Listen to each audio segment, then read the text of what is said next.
shalom, shalom, shalom. Estamos otra vez en esta cita semanal para seguir estudiando la Torá, para ir aprendiendo mucho más de todo este llamado nuevo que tenemos ahora de regresar a la obediencia al Padre. Hoy tenemos un tema muy especial y muy importante de entender. Les pido que me disculpen, me van a sentir muy afónica, pero he estado muy enferma por 2 semanas, ya casi, pero bueno, hacemos el esfuerzo y seguimos adelante.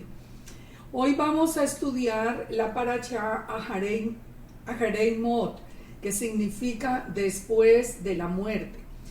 Recuerden que para las personas que no saben, que los nombres de las parashot vienen por las primeras palabras en hebreo del texto. No es que resumen nada en especial, sino las primeras palabras. En este caso va a hablar después de la muerte de los hijos de Aarón. Entonces por eso se le da ese nombre. Quiero hacer esa aclaración porque hay personas que me lo han preguntado. La porción de la Torá que vamos a estudiar hoy es Levítico 16:1 a Levítico 18:30. Vamos a ver 2 capítulos llenos de enseñanza, 2 capítulos que para muchas personas, especialmente para las personas cristianas, suenan como tan extraño. Para la mayoría del pueblo creyente, del pueblo cristiano, que todavía no ha entendido que es la casa de Israel, hablar del templo, hablar del día de Yom Kippur es un tema que se rechaza inmediatamente, ¿no? Ya Yeshua murió, él se sacrificó y ya no hay más templo, no hay más nada. Pero hoy vamos a aprender de una manera muy didáctica y muy especial, y no solamente la importancia del templo, sino la importancia de Yeshua. Hoy tenemos de verdad una parashá que los invito a que la estudiemos verso a verso con mucho interés y con mucha atención. Ezequiel 43:10 dice: tú, hijo de hombre, muestra a la casa de Israel esta casa es ese templo, y avergüéncese de sus pecados y midan el diseño de ella. Recuerden, nosotros somos la casa de Israel, nosotros somos todos esos que nacimos y crecimos sin Torá, sin la identidad israelita. No importa que nuestros antepasados hubieran sido judíos, de todas maneras, si se asimilaron o si de alguna manera negaron su identidad, y nosotros seguimos entrando otra vez al pueblo de Israel a través de la casa de Israel y a través del sacrificio de Yeshua. Entonces acá le está diciendo el Eterno a Ezequiel: muéstrale el templo de Israel, muéstrale la casa a la casa de Israel, muéstrale el templo a la casa de Israel y midan el diseño de ella. Y si se avergonzaren de todo lo que han hecho, hazles entender el diseño de la casa, su disposición, sus salidas, sus entradas, todas sus formas, todas sus descripciones y todas sus configuraciones y todas sus leyes. Es decir, todo aquel de la casa de Israel que se ha arrepentido, todos los que nos hemos arrepentido de no haber guardado la Torá, los que estamos de regreso a la casa. Dice entonces que enseñemos cómo era el diseño de la casa, la disposición, la salida, las entradas, las formas, las descripciones y todas las configuraciones y las leyes, y descríbelo delante de sus ojos para que guarden toda su forma y todas sus reglas y las pongan por obra. ¿Por qué la importancia del templo cuando es de verdad que es un tema tan rechazado? Porque allí es donde va a habitar, ahí donde habita desde el principio en el tabernáculo, cuando estaba el tabernáculo en el desierto, en el Mizcán, allí era donde habitaba la presencia del Eterno. Ahora el Eterno designó a Jerusalén, literalmente en el monte Moría, para que fuera el sitio donde el templo permanecería. Esa era la casa de Yahweh, la puerta del cielo. Entonces, el estudiar el templo y saber que un día vuelve el templo, desde donde va a reinar Yeshua. Muchos de los que se niegan a aceptar lo del templo, dicen, bueno, pero es que ya es Yeshua, pero es que Yeshua va a reinar desde el templo. Ahora, tenemos que tener mucha precaución porque el enemigo está sembrando muchísima cizaña. El enemigo nos está llevando a conocer mucho del templo, pero a desconocer a Yeshua. Y las dos cosas no funcionan de una manera aislada. Les voy a probar en toda esta paracha. Si nosotros entendemos el plan desde el principio, ¿qué significa eso? Cuando nosotros nos damos cuenta de la historia, de toda la historia bíblica, cuando nosotros vemos el plan, sabemos que el Eterno hizo un pacto con Abraham y le prometió que de su descendencia se levantaría un pueblo. Ese pueblo sería la novia del Cordero. El pacto estipula que no solamente la descendencia física de Abraham va a venir acá, sino también el pueblo gentil se va a unir al pueblo de Israel. Eso lo vimos muy claro en la salida de Egipto. Lo vimos cuando los egipcios que creyeron en el Eterno se unieron al pueblo y ellos no fueron colocados en sitio diferente, sino que fueron colocados en las 12 tribus, fueron repartidos allí entre las 12 tribus. Muchas de las personas que no eran de origen judío, por ejemplo, como el caso de los házaros, que eso es uno de los antepasados de la mayoría del pueblo judío de hoy. Hay muchas personas que dicen que eso no es válido. Pues ¿cómo no va a ser válido? Si fue válido la inclusión si fue válido la inclusión del pueblo egipcio, pues estos que también se convirtieron al judaísmo y que afrontaron todo el tema del holocausto con mayor razón y nunca le dieron la espalda al Eterno y siguieron defendiendo la Torá. Entonces nosotros tenemos que entender el plan. El plan era: el Eterno elige un pueblo. Al elegir el pueblo, el Eterno nombra las 12 tribus como el cimiento, digamos, la base. Allí a las 12 tribus se unen Efraín y Manasés, también se unen todos los gentiles. Y ya para sellar el nuevo pacto, el Eterno nos da su propio Hijo. Dice que de tal manera amó Elohim al mundo que envió a su propio Hijo para que todo aquel que crea en Él no se pierda. Todos los que hemos creído en Yeshua entramos a ser parte de Israel. Ya no importa si éramos descendientes físicos o simplemente gentiles injertados, somos la casa de Israel. Y esto es muy importante entenderlo. Por eso el templo es para nosotros, por eso las leyes, los mandamientos de la Torá son para nosotros, el Shabbat es para nosotros, porque nosotros somos pueblo de Israel. A través de Yeshua nosotros regresamos ahora a la Torá. Entonces miremos en esta porción que nos va a permitir entender de una manera extraordinaria todo este plan. Empecemos con Levítico 16, delante del Eterno.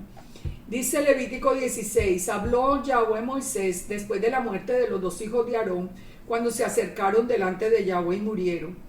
Y Yahweh le dijo a Moisés, el Eterno le dijo a Moisés: di a Aarón tu hermano que no en todo tiempo entre en el santuario detrás del velo, delante del propiciatorio que está sobre el arca, para que no muera, porque yo apareceré en la nube sobre el propiciatorio. ¿Esto qué quiere decir? ¿Esto qué significa? El Eterno le está diciendo: ya habían muerto ya los hijos de Aarón. ¿Por qué murieron? Vamos a verlo inmediatamente. Pero el Eterno le está advirtiendo a Aarón: usted solamente puede entrar al lugar santísimo una vez al año, porque una vez al año yo voy a aparecer sobre el propiciatorio. Entonces, revisemos por qué murieron los hijos de Aarón. Los hijos de Aarón murieron porque no obedecieron las leyes del Eterno. Ellos ofrecieron fuego extraño delante de Yahweh, dice Números 26:61. Fíjense una cosa que es el mensaje más importante de toda esta porción de la Torá: obediencia al Eterno. Cuando nosotros hacemos lo que el Eterno nos dice, las cosas saldrán bien, la bendición viene a nuestras vidas. Cuando nosotros obedecemos, lo entendamos o no, no importa si nos parece absurdo o si nos parece lógico. Nosotros no tenemos que juzgar, nosotros simplemente obedecemos las leyes. Hay muchas leyes en los países que nosotros, pues que no nos parecen como muy correctas, pero igual las tenemos que obedecer. Nosotros no nos podemos poner a objetarlas, menos las leyes que son del Eterno. Ahora, el fuego extraño, ¿de dónde viene? De añadir a la palabra del Eterno, de inventarse su propia manera de llegar al Eterno. Entonces, eso es lo que está diciendo acá en el PowerPoint, como dice, ofrece fuego extraño de tu propio corazón o de otros hombres. ¿Cuántas personas hoy inventando calendarios, inventando Shabbat diferentes en otro día distinto, inventando mandamientos, quitando los mandamientos que no le convienen? Todo eso es fuego extraño. Y el resultado se ve en sus propias vidas. El resultado se ve en la bendición que ustedes obtengan en sus vidas. Entonces, ¿cuál es la tendencia de hoy? La tendencia de hoy es a analizar la palabra bajo nuestro propio entendimiento. Y yo me sorprendo que leo tantas veces en tantas partes donde dice, no, pero es que eso es absurdo, ¿cómo iba a ordenar el Eterno esto? O sea, es absurdo en la mentalidad nuestra hoy, porque nosotros nos hemos endurecido tanto el corazón, que nosotros ya casi que ni entendemos qué es lo bueno y qué es lo malo. Nosotros vemos hoy personas que se dicen hijos del Eterno, que dicen que proclaman el nombre de Yahweh, que proclaman seguir la Torá y están promocionando, por ejemplo, leyes contrarias a los mandamientos del Eterno. Por ejemplo, personas que apoyan el aborto, personas que apoyan todos esos movimientos que están contra todo lo que es correcto a los ojos del Todopoderoso. Entonces, estamos tan endurecidos que ni nos damos cuenta. Nosotros aprendimos como seres humanos que la libertad es hacer lo que nosotros queremos. Nosotros decimos, ay no, es que yo quiero libertad. Libertad es que yo quiera hacerlo, yo pueda hacer lo que yo quiera hacer. Eso no es libertad, eso es libertinaje. La libertad para el Eterno es obedecer su voluntad. Mirémoslo en el Salmo 119:45. Dice, y andaré en libertad porque busqué tus mandamientos. En Juan 8:32, Yeshua nos dijo, conoceréis la verdad y la verdad os hará libres. Se dan cuenta, ser libre es cuando yo obedezco, soy una persona libre. Lo mismo cuando obedecemos las leyes de un país. Si nosotros estamos obedeciendo todas las leyes, si estamos pagando impuestos, si estamos haciendo las cosas correctas, nosotros podemos caminar en libertad por todas las calles porque no tenemos miedo. Si vemos pasar el carro de la policía, no se nos sale el corazón del susto. No, simplemente nosotros estamos caminando en libertad porque nosotros estamos haciendo las cosas correctas. Pero ¿qué sucede con la persona que no está haciendo las cosas correctas? Pierde su libertad. El temor se apodera de ellos. Ese es el concepto del Eterno. El concepto del Eterno es que nosotros obedezcamos sus mandamientos y así podemos caminar en libertad. Fíjese esto. ¿Qué es la verdad? Porque Yeshua dijo, conocerán la verdad y la verdad os hará libres. ¿Qué es la verdad? La verdad es que es la palabra emet. Fíjense, es la palabra emet, empieza con la letra Aleph. En la mitad tiene la letra Mem, que es la letra exactamente de la mitad del alfabeto hebreo o del alefato, y la letra Tab al final. Aleph y Tab son la primera y última letra. ¿Qué quiere decir entonces que es el Emet o la verdad? La palabra del Eterno. Cuando Yeshua dijo, yo soy la verdad, el camino y la vida, Él lo que nos estaba diciendo es que Él es la palabra del Eterno. Eso es lo que nos dice a nosotros Juan 1, que Él es la palabra del Eterno hecha hombre. Él es la Torah viviente. Entonces, ¿qué es lo que nosotros tenemos que conocer para conocer la verdad? Tenemos que conocer la palabra del Eterno. Nosotros no nos tenemos que ir a estudiar 50,000 otros libros diferentes. Nosotros tenemos que conocer, vamos a conocer la verdad es en las Escrituras. Desde Bereshit hasta Apocalipsis, allí es donde nosotros, desde Génesis hasta Apocalipsis, es donde nosotros vamos a encontrar la verdad. La verdad la envió el Eterno en la forma de un hombre. Eso fue lo que el Eterno hizo. Que muchos no lo entienden. Bueno, sí, es difícil de entenderlo, pero es que el Eterno es el Todopoderoso. Es que el Eterno fue el creador del cielo y de la tierra. Es que no se nos puede olvidar el inmenso poder que Él tiene y que el conocimiento que Él tiene. Cuando el ser humano hace lo que quiere, ¿qué trae? Caos. Fíjense, por ejemplo, en un país. ¿Cuándo está un país en paz? cuando todo el mundo está obedeciendo las leyes. Entonces todo está en paz. Cuando hay de verdad autoridades y están haciendo cumplir las leyes, el país está en paz. Cuando hay anarquía, cuando todo el mundo puede hacer lo que quiere hacer. Entonces, eso es algo que nosotros tenemos que entender. En un hogar, cuando hay armonía en el hogar, cuando cada uno, el esposo, hace lo que le corresponde, respeta su hogar, lo protege, le provee, cuando la esposa hace lo que le corresponde, cuando vela por todo el soporte emocional del hogar, cuida de su esposo, cuida de sus hijos, cuando los hijos respetan a sus padres, cuando los aman, cuando acatan, cuando aprenden de ellos, ese hogar va a estar en orden.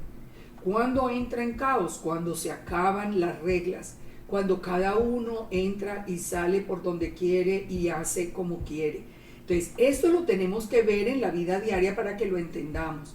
Y siempre recordando lo que dice Isaías 55:8. Dice el Eterno, mis pensamientos no son vuestros pensamientos, ni vuestros caminos son mis caminos, dice Yahweh. Porque como son más altos los cielos que la tierra, así son mis caminos más altos que vuestros caminos, y mis pensamientos más que vuestros pensamientos. Nosotros no tratemos de entender el pensamiento del Eterno, simplemente obedezcámoslo porque Él es la sabiduría misma. Mire, esa enseñanza de la gracia que abolió la Torah, ¿a qué lleva?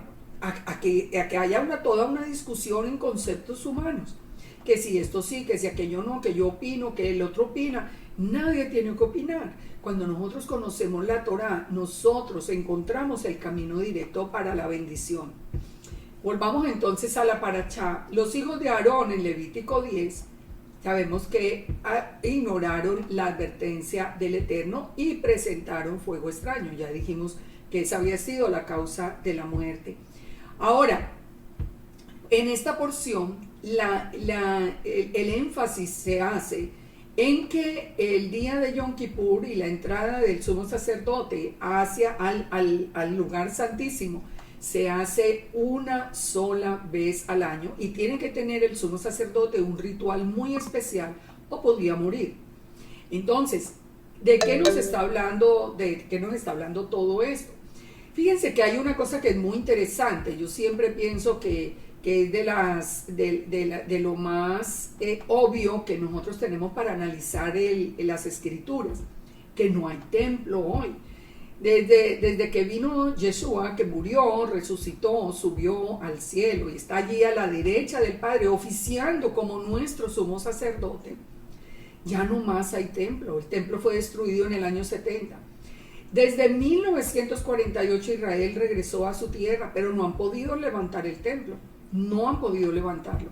¿Por qué no lo han podido levantar? Hoy vamos a entenderlo, porque eso es voluntad del Eterno. Eso no es cuestión de los hombres, porque simplemente, que porque está allí la mezquita, bueno, una guerra y la quitan de allí, hubieran levantado el templo ya. ¿Cuántas guerras han habido? Pero es que es la voluntad del Eterno. ¿Por qué? Porque el sumo sacerdote, el único sumo sacerdote que hay hoy es Yeshua. No hay otra opción. El mismo judaísmo no tiene otra opción y ahorita vamos a ver algo que es muy interesante. Pero es que no hay otra opción. Miremoslo en la misma palabra. En Hebreos 5:10 fue declarado por Yahweh, Yeshua fue declarado por el Eterno, sumo sacerdote según el orden de Melquisedec. Él es el único sumo sacerdote. Él es el que se presenta delante del Eterno en el día de Yom Kippur, aunque se presente e interceda siempre por nosotros, pero el día de Yom Kippur, que es un mandamiento perpetuo, el que se presenta delante del Eterno es Yeshua, y presenta a quienes, a los que hemos confiado en él. En Hebreos 9:11 que dice, estando ya presente el Mesías, sumo sacerdote de los bienes venideros, por el más amplio y más perfecto tabernáculo, no hecho de manos, es decir, no en esta creación, o sea, es lo que nos está diciendo Hebreos, ya no hay un templo físico. Él está sentado delante del templo real, delante del trono. Entonces dice, y no por sangre de machos cabríos ni de becerros, sino por su propia sangre. Él en Pesach derramó su sangre hasta la última gota Y a través ya de esa sangre, Él está hoy oficiando delante del mismo trono de Elohim. Y dice, y no por la sangre de machos cabríos ni de becerro, y no por su propia sangre, entró una vez y para siempre en el lugar santísimo, habiendo obtenido eterna redención.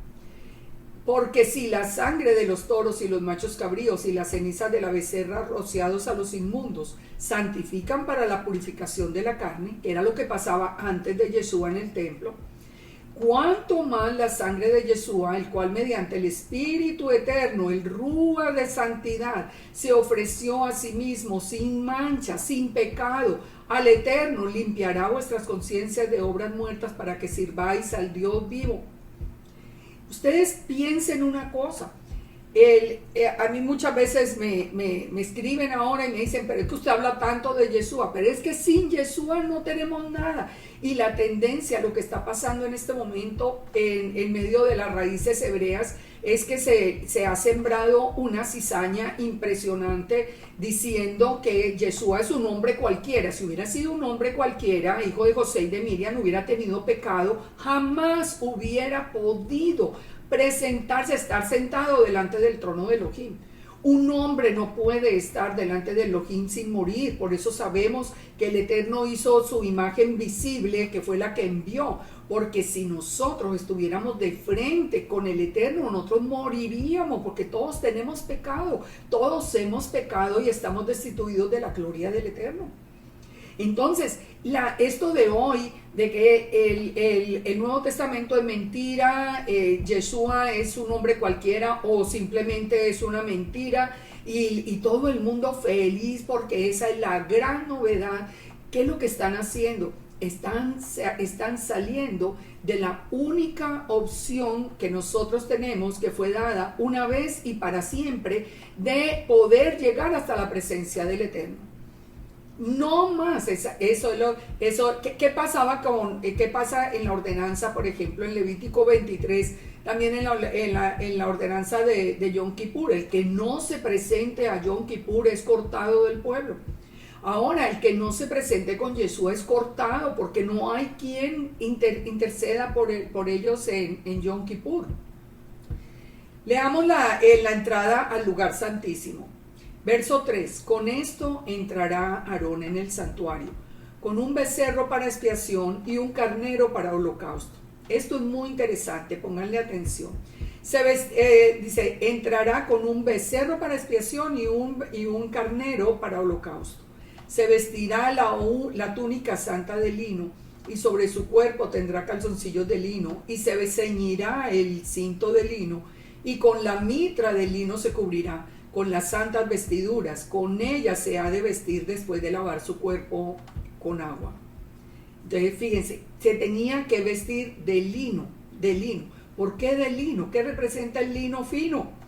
Lino fino, blanco y resplandeciente. ¿De qué nos está hablando? De la novia ya lavada por la sangre del cordero. Entonces, recordemos, por ejemplo, acá ese pasaje que es tan hermoso de Zacarías 3:4, cuando de una manera profética, hablando del sacrificio que iba a hacer después Yeshua, el ángel dice que mandó a los que estaban delante de él diciendo, quitadle las vestiduras viles, y a él le dijo, mira que he quitado de ti tu pecado y te he hecho vestir de ropas de gala. Esto es a Yehoshua, que era el mismo nombre de Yeshua, o sea, por eso sabemos que es el anticipo profético. ¿Por qué tenía Yeshua, digamos, en esa profecía? ¿Por qué tenía vestiduras viles? Porque Yeshua llevó el pecado no es de nosotros sobre él. Pero dice que quitado el pecado, le hace vestir de ropas de gala. Por eso aquí el sumo sacerdote entra, es con la vestidura de lino, Y dice, y de la congregación de los hijos de Israel, tomará 2 machos cabríos para expiación y un carnero para holocausto. Y hará traer a Aarón el becerro de la expiación que es suyo, y hará reconciliación por sí y por su casa. Esto es todo un proceso. Miremos el orden. La expiación. Primero había que hacer la expiación por el pecado. Y es muy interesante lo que encontramos acá porque nos está hablando de un Ben Bakar. En la expiación se hacía con un hijo, con un ben, la expiación, el carnero tenía que ser un ben, un hijo. Eso no es muy interesante cuando la expiación nuestra fue a través del Hijo de Elohim. Es que no hay coincidencias en las escrituras. Uno mientras más estudia la Torá, más se maravilla de ver lo perfecta que es la escritura, el plan y el pensamiento de Elohim. En segundo lugar, había que traer un carnero para holocausto, un carnero para acción de gracias. El sumo sacerdote entraba en el lugar santísimo con la sangre de su propio sacrificio, como una anticipación o promesa de que el Mesías entraría en el verdadero lugar santísimo con su propia sangre de su propio sacrificio. Eso fue lo que leímos en Hebreos 9. Ahora, se vestirá de túnica de lino. El sumo sacerdote debía usar vestiduras blancas. Y las razones, dijimos, la naturaleza sin pecado. En Efesios 5:21, por ejemplo, nos dice, las vestiduras blancas se obtienen mediante la palabra.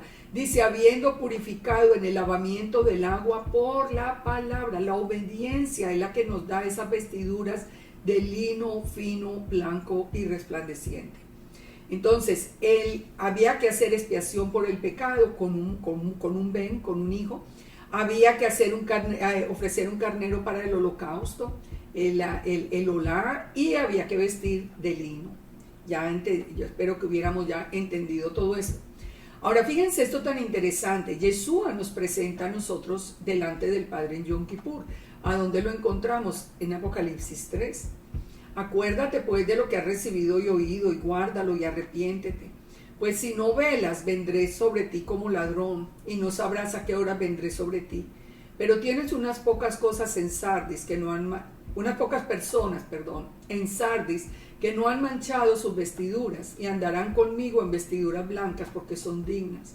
Dice, el que venciere, el que obedezca, el que no importa la persecución, no importa las burlas, no importa nada, el que venciere, dice, será vestido de vestiduras blancas, y no borraré su nombre del libro de la vida. Oigan esta promesa. Y confesaré su nombre delante de mi Padre y delante de los ángeles. El que tiene oído que oiga lo que el Espíritu dice a las iglesias. ¿Se dan cuenta? Esto es lo que nos está diciendo Yeshua. Cuando nosotros a través de la sangre de Él, nosotros obtenemos esas vestiduras blancas, Él pone nuestro nombre en el libro de la vida, lo escribió el día que nosotros recibimos, aunque en ese tiempo le decíamos Jesús, pero ese día Él escribió nuestro nombre en el libro de la vida, y dice que confesará nuestro nombre delante del Padre. Si usted de las personas que ya lo negaron, o que dicen que él es un hombre cualquiera, porque no puede estar delante del Padre, mire, usted está perdiendo algo que ni siquiera ha entendido.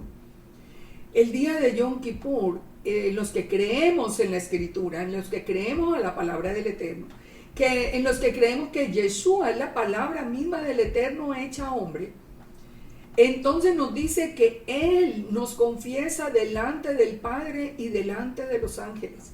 Es como si en el día de Yom Kippur dijera, en el caso mío, te presento a Liliana, así pónganle el nombre suyo. Él está presentando uno por uno de nosotros delante del Eterno. Pero si ya lo negó, Él lo va a negar. Y si se avergüenza de hablar de Yeshua dijo, el que se avergüence de mí delante de los hombres, yo me avergonzaré de él delante del Padre. Y el que me niegue, yo lo negaré delante del Padre. Así que nosotros tenemos que escoger si seguimos a los hombres o seguimos la palabra del Eterno. Entonces, nosotros tenemos que tomar varias decisiones. Primero, regresamos en obediencia al Eterno. Nos acogemos en segundo lugar a esa expiación hecha por el Hijo, porque no hay otro recurso. En la Torá no hay otro recurso. La sangre nos cubre, la sangre nos permite lavar nuestras vestiduras, nos permite entonces nos permite esa inmersión en aguas vivas, y Yeshua mismo, nuestro sumo sacerdote, nos va a presentar delante del Padre. ¿No es un proceso hermoso? Sigamos en Levítico 16. ¿Qué o quién es Azazel? Mire, lo triste es que hay muchas cosas que son muy interesantes, pero lo triste es que muchas veces la gente se queda nomás discutiendo un tema y deja de lado lo fundamental que es Yeshua. Y se quedan, por ejemplo, este es un tema de mucha controversia. ¿Quién es Azazel?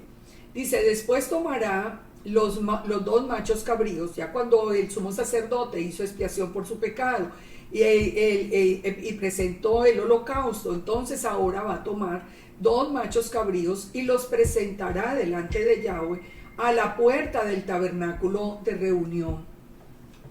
A la puerta del tabernáculo de reunión. Ay, si me perdonan un segundo que no había apagado el teléfono y seguro que ahora me suena. Y echará suerte Aarón sobre los dos machos cabríos, una suerte por Yahweh y una suerte por Azazel. Entonces, miren esto tan interesante.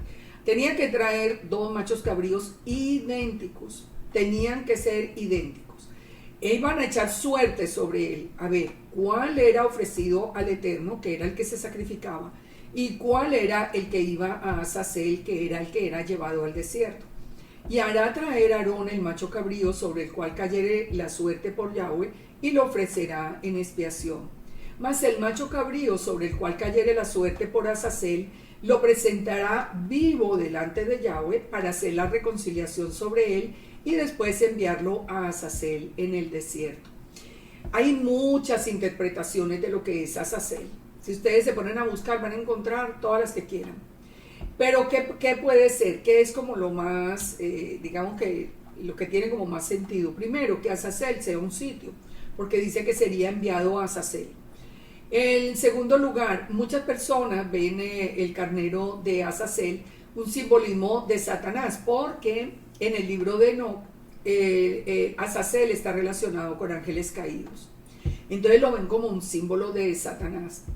Pero es imposible que sea Satanás, porque Satanás no va a hacer expiación por nosotros.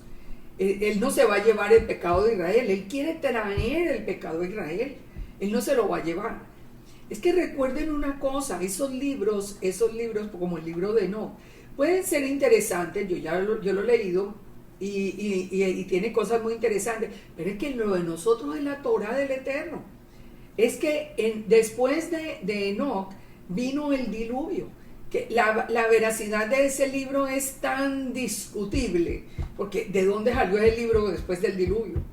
Entonces, bueno, ese es un tema que ni para qué, pero la lógica nos dice que no puede ser que Azazel no puede ser el enemigo, porque el enemigo, lejos de llevarse los pecados de Israel, los quiere traer.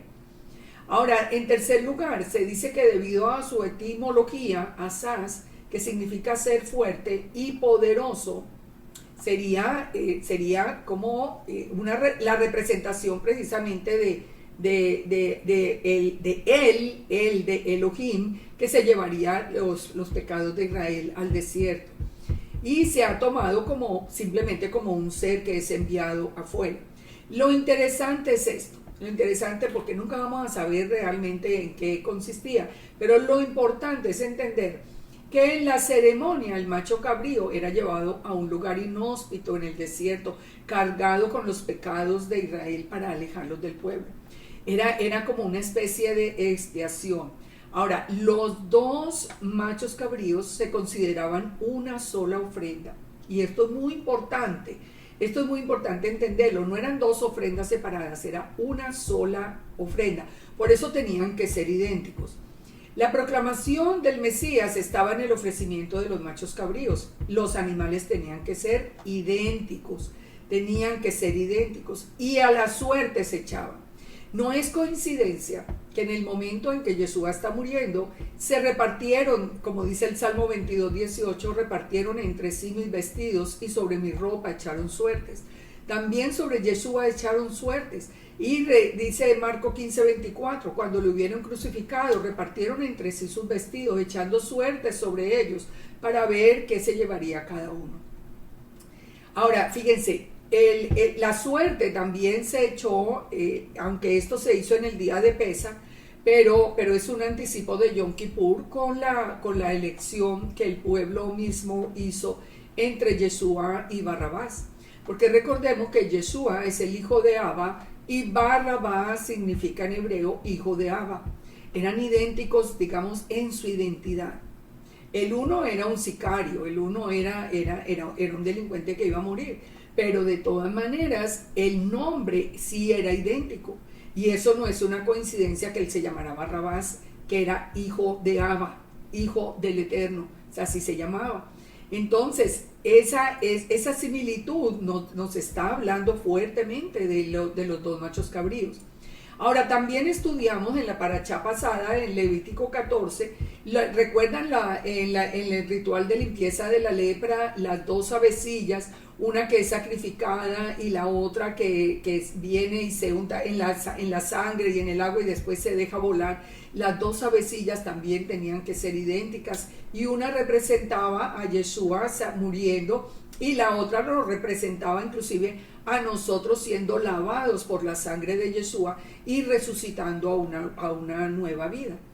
Si usted no ha visto esa paracha, usted la puede localizar ahí en las anteriores, eso es Levítico 14. Así que la puede ver, pero todo esto tiene el mismo sentido. Nosotros entendemos cuál era el propósito del Eterno. Y cuando ya llegó Yeshua, que era el sacrificio final, esas cosas que pasaron, pues no son una casualidad. ¿Por qué se hizo en el día de Pesach y no en el día de Yom Kippur? Porque a Yeshua lo hubieran podido matar en el día de Yom Kippur. No, porque el sacrificio, él murió como cordero de Pesach. Él murió como el corbán de Pesach. Él es nuestro cordero de Pesach. Así que las similitudes se ponen porque al fin y al cabo ahí es donde obtenemos la redención, y en el día de Yom Kippur recordemos que nos presentamos ya como pueblo y Yeshua ya se presenta como sumo sacerdote. En Pesach nos presentamos a nivel individual. En Yom Kippur nos presentamos como parte del pueblo. Bueno, hay muchas enseñanzas en la tradición judía que son muy interesantes, pero a mí siempre me ha parecido, hablando de estos dos machos cabríos, que uno que era sacrificado y el otro echado al desierto, que en la Mishnah, en la tradición oral judía, en el Talmud Yomá 67a, se relata que una cinta de color rojo era atada a la cabeza del chivo que era enviado a Azazel, y otra parte de la misma cinta se conservaba en el santuario en la puerta del templo. Dice la Mishnah que esa cinta se tornaba de roja en blanca, se volvía blanca, que era una señal que todo el pueblo esperaba para saber que el Eterno había perdonado los pecados de Israel. Recordemos que cuando Israel estaba sin pecado, el mismo Eterno protegía a Israel. Si Israel estaba con pecado, él permitía que los enemigos los agobiaran. Entonces, fíjense, lo interesante es que dice que de 40 años antes de la destrucción del templo, y 40 años antes de la destrucción del templo coincide con la muerte de Yeshua, nunca más la cinta se volvió blanca. La cinta permaneció roja. Ellos nunca aceptaron a Yeshua como el Mesías ni como el Salvador, pero ¿qué les estaba diciendo a través de esto el Eterno? Que el sacrificio se había hecho una vez y para siempre. Ya solamente él iba a aceptar el sacrificio de Yeshua, porque solo a través de Yeshua tenemos la redención. Levítico 16, el incensario de oro. Miren esta enseñanza tan interesante. El sumo sacerdote debe hacer expiación por sí mismo, por sus pecados, por el jatá, y debe presentar el holocausto, que es el olá. Así hará reconciliación por sí mismo y por su casa. Ese era el verso 11. En Levítico 16, 12 dice: después tomará un incensario lleno de brasas de fuego del altar de delante de Yahweh, y sus puños llenos del perfume aromático molido, y lo llevará detrás del velo. Y pondrá el perfume sobre el fuego delante de Yahweh, y la nube del perfume cubrirá el propiciatorio que está sobre el testimonio, para que no muera. Fíjense, esto uno dice, bueno, pero todo ese ritual, tomará el incensario con brasas de fuego del altar. Pongan atención para lo que vamos a aprender. Con brasas del fuego del altar. Los puños estarán llenos de perfume aromático molido, para que subiera el olor fragante hacia el Eterno. Pondrá el perfume sobre el fuego y la nube del perfume cubrirá el propiciatorio. ¿Entendieron todo el proceso? Miren lo interesante.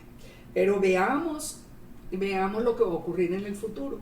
Cuando Israel se presentaba de una manera correcta en el día de Yom Kippur, Israel estaba, digamos que, en obediencia, entonces ese ritual era aceptado y ese perfume, ese olor fragante subía a la presencia del Eterno. Pero ¿qué pasa cuando Israel ha pecado? Y miremos lo que va a pasar en el futuro. Apocalipsis 8. Cuando abrió el séptimo sello, se hizo silencio en el cielo como por media hora.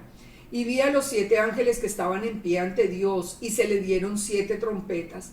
Otro ángel vino y se paró ante el altar con un incensario de oro, y se le dio mucho incienso para añadirlo a las oraciones de los santos sobre el altar de oro que estaba delante del trono. ¿De qué nos está hablando Apocalipsis 8? De un día de Yom Kippur.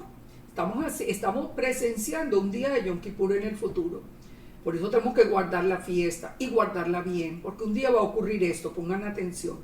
Y de la mano del ángel subió a la presencia del Eterno el humo del incienso, y el ángel tomó el incensario, lo llenó del fuego del altar y lo arrojó a la tierra, y hubo truenos, voces y relámpagos y un terremoto. Recordemos que aunque aquí no hay un templo físico, hay un templo en el trono del Eterno, porque el templo es una réplica del trono. Entonces, en la misma ceremonia de Yom Kippur se está haciendo en el cielo. ¿Y qué pasa ese día? Dice que el ángel arroja a la tierra el fuego del altar. Ese ya no es aceptado. La maldad ha llegado al colmo y el humo del incienso ha sido rechazado, y por eso es arrojado a la tierra en forma de juicio. Arrojar los carbones encendidos del altar a la tierra es juicio. ¿Eso dónde lo podemos ver? ¿Por qué estoy sacando esa conclusión? En Ezequiel 10. Miremos Ezequiel 10. Esto pasó en esta época de Ezequiel, donde Israel estaba en grave pecado. Nosotros sabemos que Israel ha pecado, pero sin compasión. Justo después de sellar los hombres que gemían por las abominaciones, viene el juicio a la ciudad. Fíjense, dice Ezequiel 10, miré y aquí en la expansión que había sobre la cabeza de los querubines, como una piedra de zafiro que parecía como semejanza de un trono que se mostró sobre ellos. Y habló el varón vestido de lino y le dijo, entra en medio de las ruedas debajo de los querubines y llena tus manos de carbones encendidos de entre los querubines y espárcelos sobre la ciudad. Y entró a vista mía. Entonces, ¿qué fue lo que pasó allí? Miremoslo desde Ezequiel 9. Oye, ya que lo hice acá. Bueno, en Ezequiel 9, ¿qué sucedió en Ezequiel 9? En Ezequiel 9, el Eterno le dijo primero al ángel, antes de hacer ese juicio, le dijo, pasa por la ciudad y por el medio de Jerusalén y pon una letra Tab en la frente de los hombres que gimen y claman a causa de las abominaciones. Todos esos hombres de Israel que no estaban de acuerdo con tanta maldad, los que gemían y clamaban por el pecado de Israel, el Eterno le dice al ángel, antes de que tome los carbones, le dice que ponga la letra Tab como señal en la frente. ¿Cuál era la letra Tab en tiempo de Ezequiel? Una cruz, mírenla, ustedes la pueden ver ahí. La letra Tab es una cruz, esa cruz se puso sobre la frente de los que gemían a causa de las abominaciones. Todo lo que fue será. ¿Ustedes creen que es una coincidencia que hubiera sido una cruz la que se puso en la frente de las personas que sí estaban en obediencia y se lamentaban de tanto pecado? Pues lo mismo va a ser en el futuro, porque el Eterno nos dijo, todo lo que fue será, no hay nada nuevo debajo del sol. Entonces, ¿qué nos está diciendo el Eterno? Que en el futuro, en un día de Yom Kippur, en el futuro, cuando el Eterno, por tanta maldad que estamos viendo, ya no acepte el sacrificio y arroje los carbones encendidos, Él va a hacer el juicio a la tierra. Recuerde que los ángeles están listos para sonar las trompetas. Pero antes de eso, ¿qué va a hacer? Va a sellar a los que clamamos, a los que nos duele ver tanta maldad. Y nos va a poner sobre la frente que una cruz. Una cruz. Tanta gente hoy que se gastan tantos videos y tantas cosas diciendo, ay, es que no hay una cruz. No, la letra Tav, que significa pacto, es una cruz. Y ahí murió Yeshua porque esa era la muerte romana. Pero el Eterno, que todo lo hace perfecto, hizo que Él muriera sobre una letra Tav. Entonces, pueden decir que es que no hay cruces en la Biblia. Mentira, no han entendido que es un pacto que hizo el Eterno con nosotros. Entonces, cuando en el futuro, cuando no sean aceptado el fuego del altar, 7 desastres vienen para juzgar la tierra. Y esto va a pasar en un día de Yom Kippur. Cada que lleguemos al día de Yom Kippur, lleguemos en perfecta obediencia, en perfecto arrepentimiento, porque un día va a pasar esto. Los juicios en la tierra se van a hacer efectivos. Dice, de la misma manera que las trompetas se tocaban en el servicio del templo. Recuerden que en las trompetas se tocaban 4 en la mañana y 3 en la tarde. Entonces, en el relato de Apocalipsis, primero van 4 desastres que afectan la tierra, el agua, la atmósfera y el mar. Y después los llamados Ais, que son juicios. Esto es una realidad. Nosotros podemos conocer el fin desde el principio. Y por eso, porque estamos viendo tanta maldad, es que nosotros tenemos que pensar, es hora de volver en obediencia al Eterno. Y es hora de no desprendernos de Yeshua, porque sin Yeshua los juicios vendrán sobre sus cabezas y las de sus hijos. Levítico 16, expiación por el pueblo, estatuto perpetuo. Después de hacer expiación por sí, por su casa y presentar ofrenda delante del Eterno y ser aceptada, el sumo sacerdote ahora purificaba el santuario. O sea, es toda una secuencia. Levítico 16:14 dice, tomará de la sangre del becerro y la rociará con su dedo hacia el propiciatorio al lado oriental. Hacia el propiciatorio esparcirá con su dedo 7 veces de aquella sangre. Después degollará al macho cabrío en expiación por el pecado del pueblo, ¿se acuerda? Uno de los dos, el que había resultado por suerte. Y llevará la sangre detrás del velo adentro, y hará de la sangre como hizo con la sangre del becerro, y la esparcirá sobre el propiciatorio y delante del propiciatorio. Entonces, recuerden, uno había sido echado al desierto a Azazel, el otro era sacrificado a Yahweh. Y la sangre era llevada entonces hasta el propiciatorio y era esparcida allí encima. ¿Qué nos dice Hebreos 9:11? Ya estando presente Yeshua, sumo sacerdote de los bienes venideros, por el más amplio y más perfecto tabernáculo, no hecho de manos, es decir, no de esta creación, y no por la sangre de machos cabríos ni de becerros, sino por su propia sangre. ¿Se acuerdan? Ya lo vimos. Dice, si la sangre de los machos cabríos en ese tiempo quitaban el pecado, cuánto más la sangre de Yeshua. Él es el mediador del nuevo pacto. Es que eso no lo podemos olvidar, pero es que el nuevo pacto se hizo, fue el Elohim mismo mandó su palabra, no podía ser un hombre. Ustedes recuerdan el pacto de las piezas con Abraham, y el Eterno hizo que Abraham se quedara dormido, y el Eterno envió a Yeshua en la forma de su imagen visible, en la forma de una columna de fuego que caminó sobre las piezas. ¿Por qué? Porque los seres humanos no vamos a guardar un pacto de santidad. Por eso Yeshua no puede ser un hombre. Si usted sigue esa enseñanza, usted está por fuera de todo. Los juicios vienen sobre su cabeza. Todo, usted está por fuera. Es que eso lo dice la Escritura, no lo digo yo. Ahora, el pacto renovado, ¿en qué consiste? ¿Es un nuevo pacto? No. Nuevo en hebreo es renovado. El mismo pacto. ¿Con qué? Con la casa de Israel y la casa de Judá. Ahora es hecho, en el principio fue hecho con sangre de animales, en el pacto renovado con la sangre de Yeshua.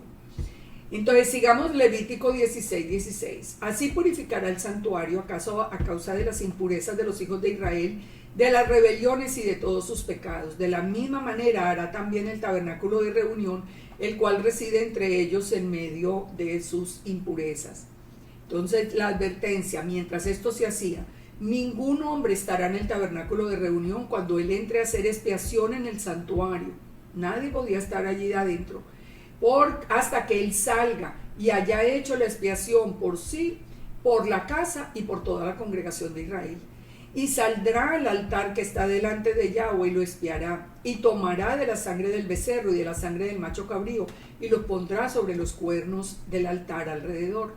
Y esparcirá sobre él de la sangre con su dedo 7 veces, y lo limpiará, y lo santificará de todas las inmundicias de los hijos de Israel. Ese era el ritual ahora lo hizo Yeshua una vez y para siempre. Entonces después viene la ceremonia de echar el macho cabrío al desierto. Pondrá Aarón sus 2 manos sobre la cabeza del macho cabrío vivo y confesará sobre él las iniquidades de los hijos de Israel, todas sus rebeliones y todos sus pecados, poniéndolo así sobre la cabeza del macho cabrío. Al poner las manos sobre el macho cabrío, digamos que era como una transferencia de todos los pecados de Israel, y lo enviará al desierto por mano de un hombre destinado para esto. Y aquel macho cabrío llevará sobre sí las iniquidades de ellos a tierra inhabitada y dejará ir el macho cabrío por el desierto. Cuando le preguntaron al pueblo, ¿cuál quiere que soltemos, a Yeshua o a Barrabás? ¿Al hijo de Abba o al hijo de Abba? Y la gente dijo que soltaran a Barrabás. Por eso fue sacrificado Yeshua. Y Barrabás fue liberado.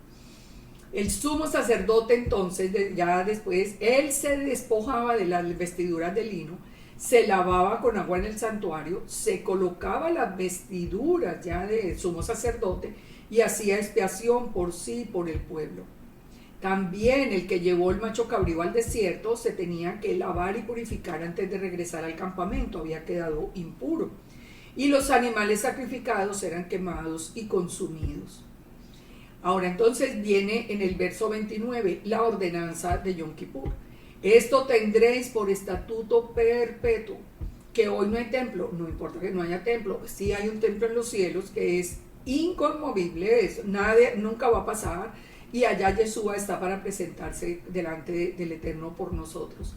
Esto tendréis por estatuto perpetuo, en el mes séptimo, a los 10 días del mes, afligiréis vuestras almas, ninguna obra haréis. Recuerden, no se puede trabajar en Yom Kippur, ni el natural, ni el extranjero.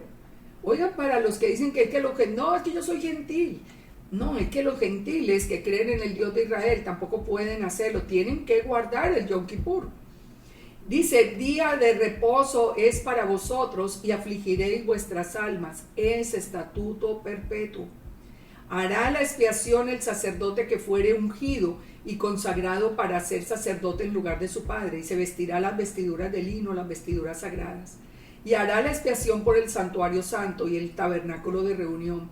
También hará expiación por el altar, por los sacerdotes, por todo el pueblo. Ya empezaba a orar por todo, a interceder por todo el pueblo de Israel. Y esto tendréis como estatuto perpetuo para hacer expiación una vez al año por los pecados de Israel. Y Moisés lo hizo como Yahweh lo mandó. ¿Ustedes creen que es coincidencia que el día de Yom Kippur sea el día que comiencen los juicios sobre la tierra? No, por eso, porque el Eterno sabe que en el cumplimiento de Yom Kippur es el juicio a la tierra. En un día de Yom Kippur va a arrojar los carbones del altar a la tierra y comienzan los juicios. Primero 4 y después 3. Ya vimos, ustedes lo pueden leer todo en Apocalipsis. Es que nada es coincidencia. Nada es una coincidencia, es un plan perfecto. Ahora fíjense, les voy a poner esta imagen porque de verdad que a mí me llena de tristeza. Yo amo al pueblo judío, de verdad que siempre está en mi corazón, y no me gusta cuando están hablando y desacreditando el pueblo judío, diciendo que son usurpadores en la tierra. Nada de eso yo estoy de acuerdo. Yo creo que la tierra se hizo en un día como había anticipado el Eterno, y el pueblo judío está allí por la voluntad del Eterno, aunque no estén en obediencia en este momento, pero ellos van a ser restaurados. Pero es una tristeza que por no ver a Yeshua, por haber cambiado la naturaleza del Eterno, porque recuerden que Rambam la cambió. Digo que cuando nosotros repetimos en el Shema Israel, Adonai Eloheinu, Adonai Echad, Ramban dijo que él no era un ejal, sino un yahid, indivisible. Entonces ellos no pueden creer en Yeshua, porque le creyeron fue a Ramban y no al Eterno. ¿Qué hacen hoy el pueblo judío en el día de Yom Kippur?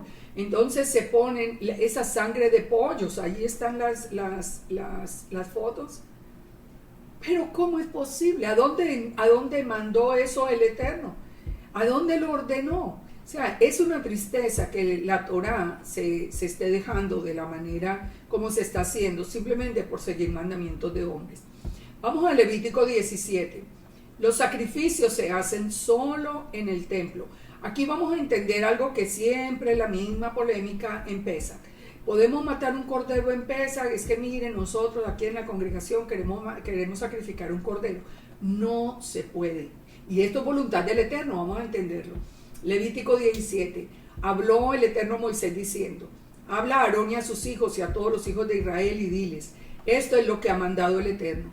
Cualquier varón o de la casa de Israel que degollare buey o cordero o cabra en el campamento o fuera de él, y no lo trajere a la puerta del tabernáculo de reunión para ofrecer ofrenda a Yahweh delante del tabernáculo de Yahweh, será culpado de sangre el tal varón. Sangre derramó, será cortado de entre su pueblo. Si no hay templo, no se pueden sacrificar, no puede haber sacrificios, de nada. No puede haber sacrificios. Esos mismos pollos que se estaban echando ahí en la cabeza ni siquiera pueden ser sacrificados porque no hay templo. Y dice: y el sacerdote esparcirá la sangre sobre el altar de Yahweh a la puerta del tabernáculo de reunión y quemará la grosura en olor grato al Eterno. Entonces aprendemos, no se puede sacrificar un cordero porque no hay templo. Volvemos al mismo punto. ¿Será coincidencia que por más de 2000 años, ya casi 2000, ya llevamos 2000 y tantos, 2019 años, y no hay templo? No se puede matar un cordero. ¿Por qué? Porque Yeshua fue el cordero una vez y para siempre. El Eterno no va a permitir. Si ustedes ven que van a levantar un templo en otro sitio donde no sea realmente el sitio del templo, ese templo, eso no es voluntad del Eterno. Eso viene de parte del antimesías y puede ocurrir. Bueno, hablamos un día de eso. Entonces, ¿por qué tenían que ser traídos los animales al templo? Fíjense, por un lado, porque recuerden que los pueblos paganos, eso lo vemos en las mismas cartas de los apóstoles, ellos sacrificaban animales a los dioses y ellos se lavaban inclusive en la sangre de esos animales sacrificados a los dioses. Eso lo habla el mismo Pablo. Entonces, el Eterno no quería que en cualquier ciudad, en cualquier parte, se estuvieran sacrificando animales, como ya lo había copiado el enemigo, sino que se hiciera únicamente en el templo. Y esto es un estatuto perpetuo. Perpetuo, dice: cualquier varón o de los extranjeros que ofreciere holocausto será cortado del pueblo. Eso no es un juego. Ahora viene la prohibición de comer sangre. Si cualquier varón de la casa de Israel o de los extranjeros, de los gentiles que moran entre ellos, comiere alguna sangre, yo pondré mi rostro contra la persona que la comiere y la cortaré del pueblo. Porque la vida de la carne en la sangre está, y yo la he dado para hacer expiación. Él no dio la sangre de Yeshua. La sangre es la vida, es el nefesh. Así que Yeshua nos dio su propia vida, su propia alma, su propio nefesh. Eso fue lo que Él dio por nosotros. Por eso Él dice, la sangre no es para comer, la sangre es para expiación. Por tanto, he dicho a los hijos de Israel, ninguna persona de vosotros comerá sangre, ni el extranjero que mora entre vosotros comerá sangre. Fíjense, si así no se considere israelita, el Eterno prohibió comer la sangre también para el pueblo gentil, como está en Hechos 15. Es que la prohibición de comer sangre es de siempre. Y nosotros veíamos, por ejemplo en Colombia, yo no sé en otras ciudades eso cómo se llama, pero en Colombia nosotros veíamos a la gente comiendo rellena, que además era sangre y de cerdo. O sea, ustedes pueden ver la abominación que es eso delante del Eterno. Cualquier varón de los hijos de Israel o de los extranjeros que moran entre ellos, que case un animal o un ave, derramará su sangre y la cubrirá con tierra. porque la vida de toda carne es su sangre. Entonces, cuando es una cacería o un animal que se compre, o la carne que usted compre en el supermercado, tiene que sacarle la sangre. ¿Cómo lo hace? Lo puede hacer poniéndola en agua con sal un rato, y la sangre va a salir de la carne. Ya después se come usted la carne. Dice, no comeréis la sangre de ninguna carne, porque la vida está en su sangre. No lo vuelve a repetir. Y cualquier persona, así de los naturales como de los extranjeros, que comiere animal mortecino o despedazado por fiera, lavará sus vestidos, a sí mismo la lavará con agua y será inmundo hasta la noche. Entonces será limpio. Pero si no se lavare, ni lavare su cuerpo, llevará su iniquidad. Son todas las estrategias para los que cazan y van a comer. Esos son todos los mandamientos que deben seguir. Entonces fíjese, cuando nosotros vamos aprendiendo el sentido de todas estas prohibiciones, ahí es cuando nosotros entendemos realmente la Torá. Ahí es cuando entendemos. A mí nunca me gustó la tal rellena, pero cuando yo entendí que el significado, porque yo sí comía cerdo, cuando yo entendí que el cerdo era abominación y pensé en la rellena, yo dije sangre y de cerdo. Uy, no, mejor dicho, es que eso era, lo que estábamos haciendo era una afrenta al Todopoderoso. Ahora miremos por último, el capítulo 18, que es muy hermoso. Empieza con una declaración que es hermosa. Habló el Eterno a Moisés diciendo, habla a los hijos de Israel y diles, yo soy Yahweh vuestro Elohim. Háblale ¿a quién? A los hijos de Israel. Ustedes se han puesto a pensar que cuando nosotros vemos en la iglesia, o sea, la ceguera que nosotros teníamos cuando estábamos en la iglesia, de verdad que era una ceguera que venía del Padre. No es ignorancia, ni era culpa de los pastores, ni nada de esas cosas, no. Era un propósito del Padre que nos tuvo a nosotros ciegos a la Torá y a Judá ciego al Mesías.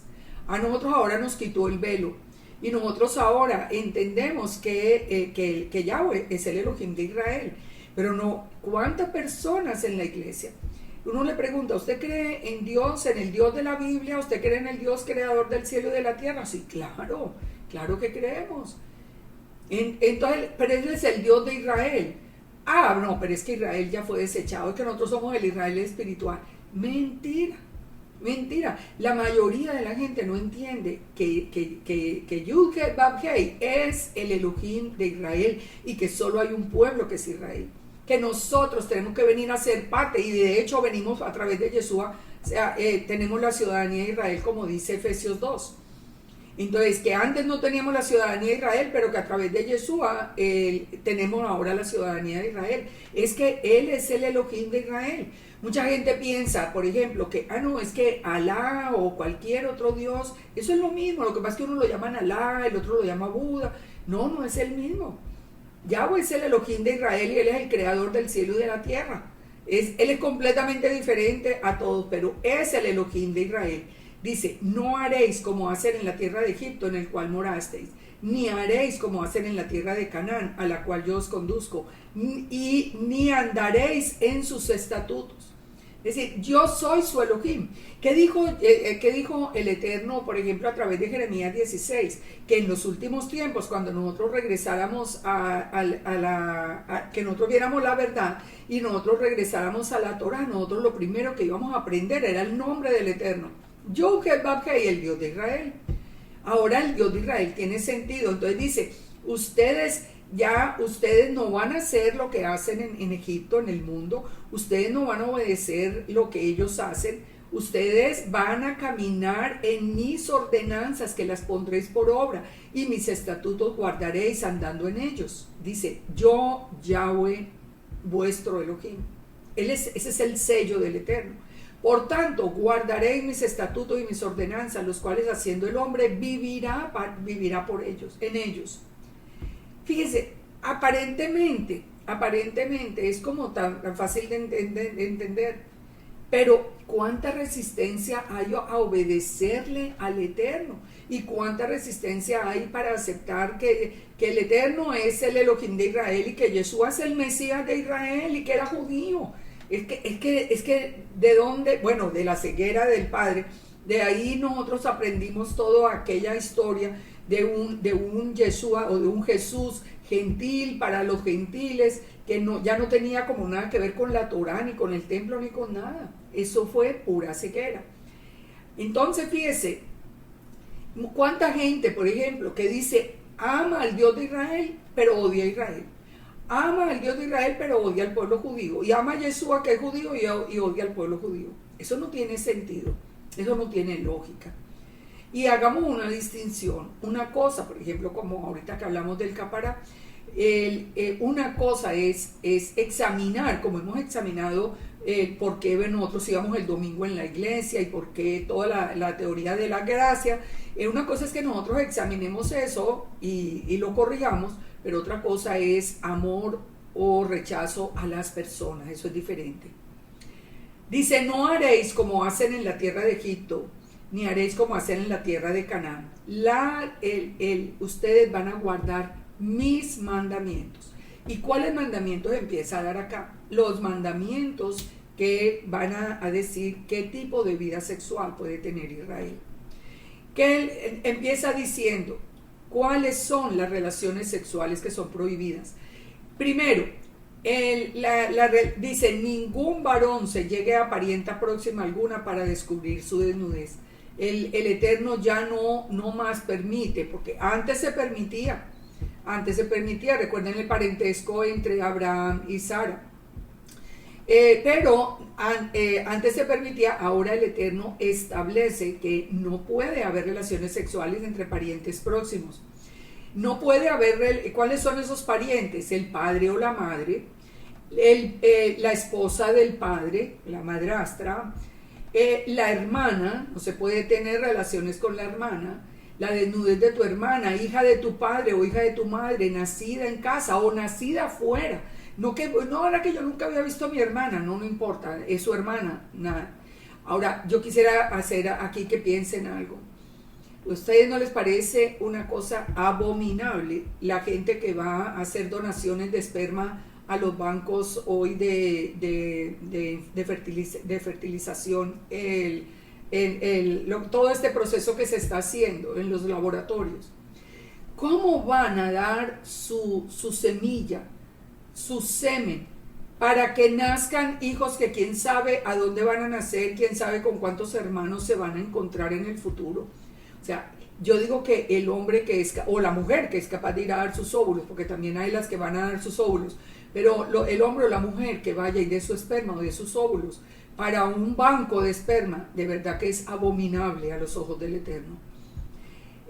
Tampoco se puede tener relaciones sexuales con los sobrinos. La desnudez de la hija de tu hijo o de la hija de tu hija, su desnudez no descubrirás, porque es la desnudez tuya. La hermana media, tampoco. La tía paterna, tampoco se puede tener relaciones sexuales, ni con tías maternas, ni con tíos paternos, ni con la esposa del tío, ni con la nuera, ni con la cuñada, ni una mujer, su hija y sus nietas. Un hombre que tenga relación con la madre y las hijas es abominable a los ojos del Eterno. Con la cuñada es también la desnudez de la mujer de tu hermano, no descubrirás, es la desnudez de tu hermano. Una mujer y su hija y nieta, 2 hermanas, no tomarás mujer juntamente con su hermana para hacerla su rival, no puede. Mujer con el periodo menstrual, tampoco, ya eso ya lo estudiamos en la paracha pasada también. Con una mujer casada también es prohibida la relación sexual. Dice, y no des hijo tuyo para ofrecerlo por fuego a Moloc, no contamines el nombre de tu Elohim, yo Yahweh. Esto de que no le entreguemos los hijos a Moloc, yo no sé, yo creo que ahora ya no se usa, pero hace unos años, las personas que son ya mayores como yo, había una costumbre que era muy frecuente, que era de ponerle, inclusive, tal vez hasta muchos de ustedes tengan un nombre así que era en honor a dioses paganos. Entonces lo ponían, por ejemplo, fulanita de Guadalupe, en honor a la Virgen de Guadalupe, o algo así. Si ustedes recuerdan haber hecho eso con sus hijos, saquen un tiempo, pídanle perdón al Eterno, y pídanle al Eterno que el Eterno mismo corte con toda esa ese ofrecimiento que usted hizo o de sus hijos o que hicieron con usted delante de ídolos. Ay, perdone, que tengo esta garganta horrible. Eso también es una forma de adulterio o de fornicación, así que también hay que pedirle perdón. Y si es posible que usted se quite el nombre que tiene de algo pagano, quíteselo, si es posible. Si no, tampoco es que sea un problema, pero de todas maneras es bueno entender que nosotros hicimos muchas costumbres de los pueblos. También es prohibida la homosexualidad, dice Levítico 18:22. No te echarás con varón como con mujer, es abominación. Hoy es muy frecuente que surjan iglesias y aún sinagogas. Aquí en la Florida, en los Estados Unidos, tenemos una sinagoga judía, para homosexuales. O sea, eso es abominable, ¿no? Y conozco, están abriendo iglesias cristianas, iglesias católicas, de todo, que son para homosexuales. Mire, la palabra del Eterno no se puede cambiar.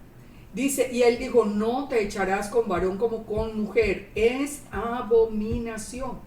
¿Qué pasa con una persona que tiene sentimientos homosexuales y quiere agradar al Eterno? Pues sabe una cosa, le toca seguir al Eterno y abstenerse de tener relaciones, no importa lo que sienta. Usted puede, es como de la persona que le gusta robar. Si esa persona se arrepiente, por más que quiera robarse algo, si quiere permanecer bajo las alas del Todopoderoso, pues no puede robar. Lo mismo, el que sienta alguna inclinación homosexual, pero quiera estar bajo la protección del Eterno, es simplemente que no ponga en práctica, digamos, esa relación. Fíjense que hay una cosa que es muy importante. Ustedes saben que yo soy psicóloga clínica. Desde en el tiempo que yo estudié psicología, ya hace muchísimos años, en la Javeriana en Bogotá, nosotros aprendimos que por lo menos el 80% de los homosexuales fueron violados en su infancia. O sea, no es que nacieron homosexuales como dicen hoy. Ah, no, es que así nacieron y así son. No, es que fueron violados en su infancia. Esto nos lleva a nosotros a pensar que no es una condición, digamos, entre comillas, normal del ser humano, sino que hay una influencia espiritual muy fuerte. Hubo una transferencia allí espiritual entre el violador y ese niño. Y por eso el asunto debe tratarse a nivel espiritual. Dice Romanos 1. En Romanos 1 nos explica por qué la homosexualidad es consecuencia del pecado. En Romanos 1 dice, pues habiendo 1:21, habiendo conocido al Eterno, no le glorificaron como a Dios, ni le dieron gracias, sino que se envanecieron en sus razonamientos y su necio corazón fue entenebrecido. Está hablando de que dejaron al Eterno. Profesando ser sabios se hicieron necios. Eso sí que lo estamos viendo hoy, los que profesan ser sabios y se hacen necios dejando al Eterno y dejando a Yeshua. Y se entregaron a idolatría y cambiaron la gloria del Dios incorruptible en semejanza de imagen de hombre corruptible, de aves, de cuadrúpedos o de reptiles.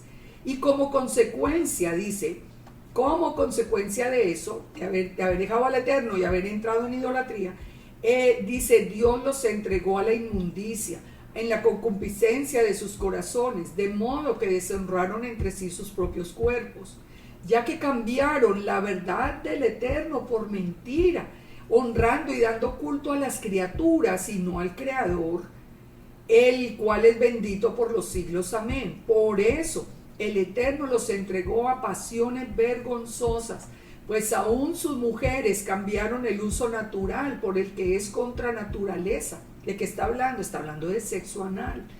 Eso es contra la naturaleza, es abominable.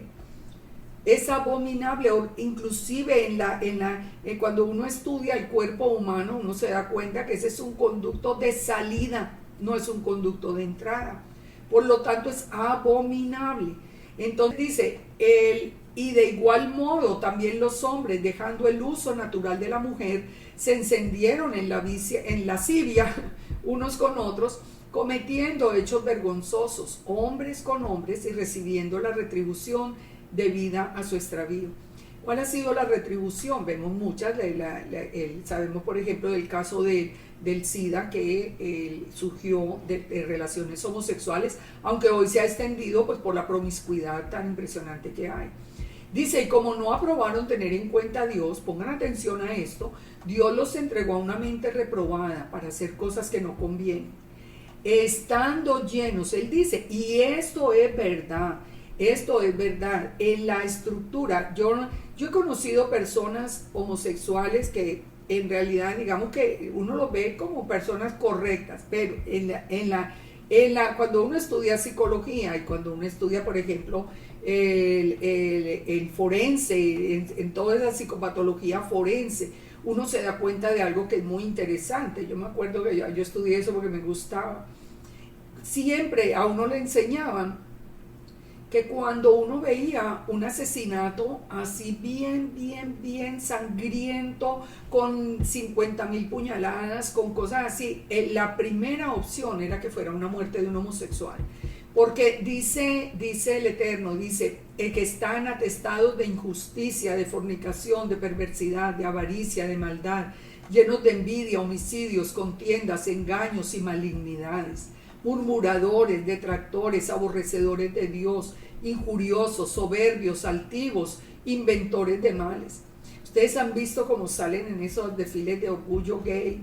Imaginen el título pues del desfile. Y salen en esa arrogancia, el mismo hecho que hubieran usado el arco iris, que es el que rodea el trono del Eterno, el símbolo de la autoridad del Eterno, para hacerlo el símbolo de ellos.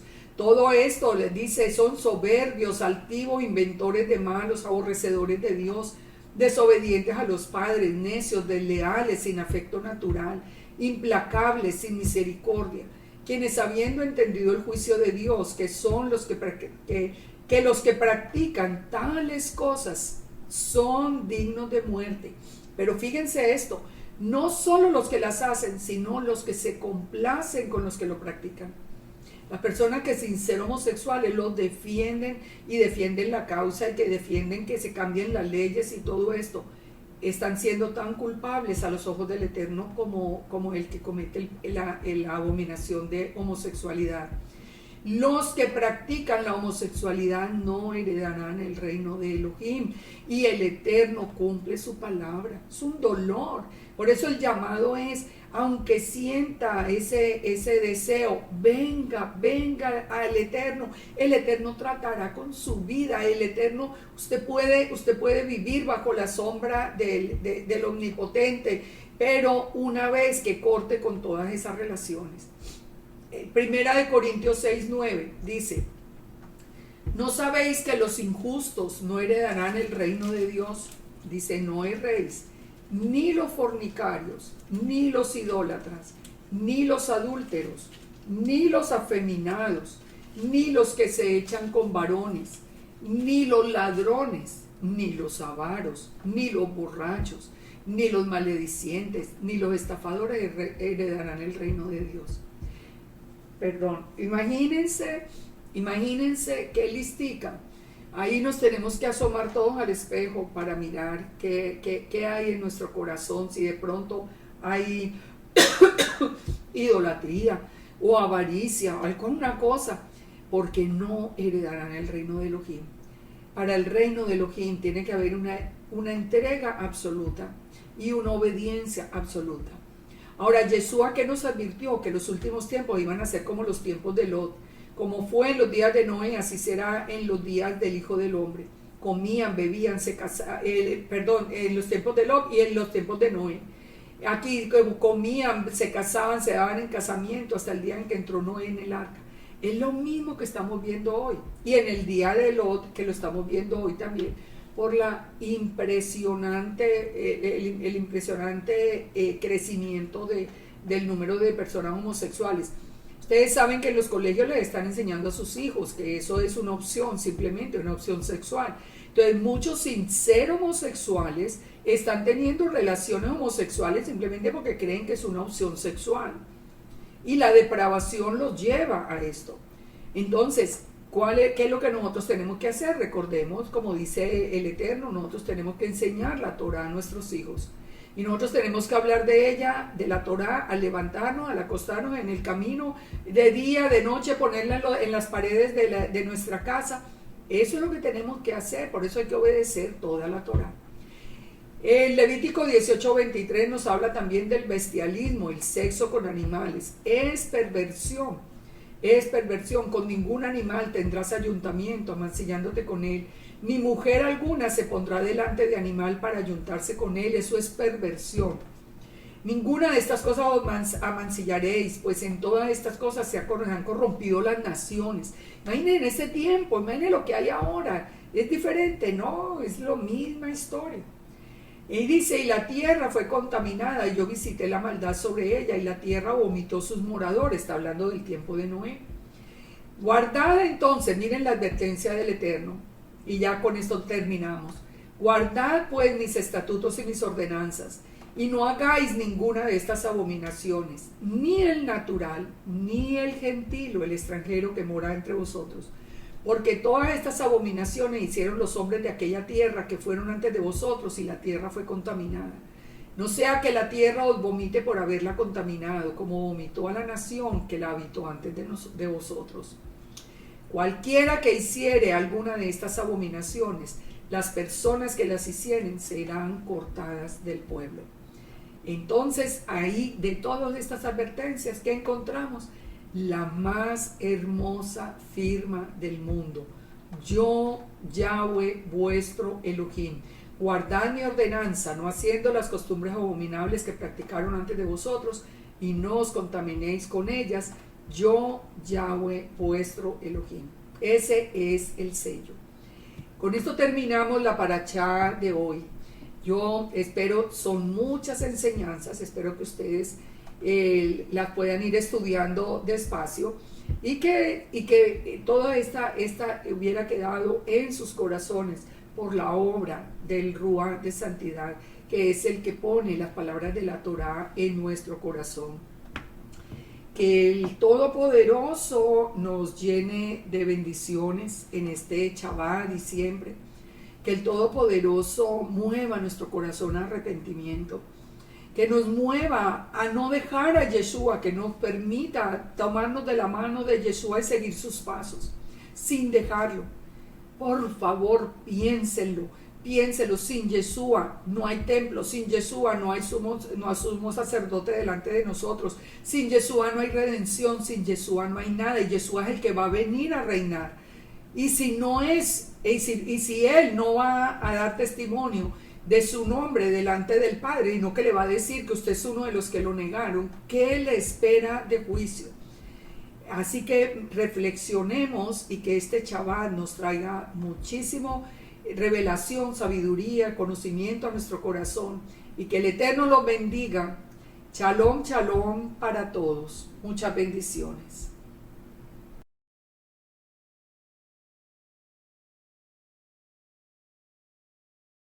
Een nieuwe baan is meer dan alleen werk. Ik wil weten, past de cultuur bij mij? Hoe is de werk-privé-balans echt? Ik wil niet pas na maanden ontdekken dat het toch niet de plek voor mij is. Daarom check ik nu altijd de bedrijfsreviews op Indeed, echte ervaringen en meningen. Zo kies ik een werkplek. La llamaban la gorda inútil de la alta sociedad, pero cuando su propio padre la entregó a un guerrero apache como castigo, nadie imaginó que encontraría el amor más puro que había existido jamás. En los salones dorados de la mansión Vázquez de Coronado, donde los candelabros de cristal reflejaban la opulencia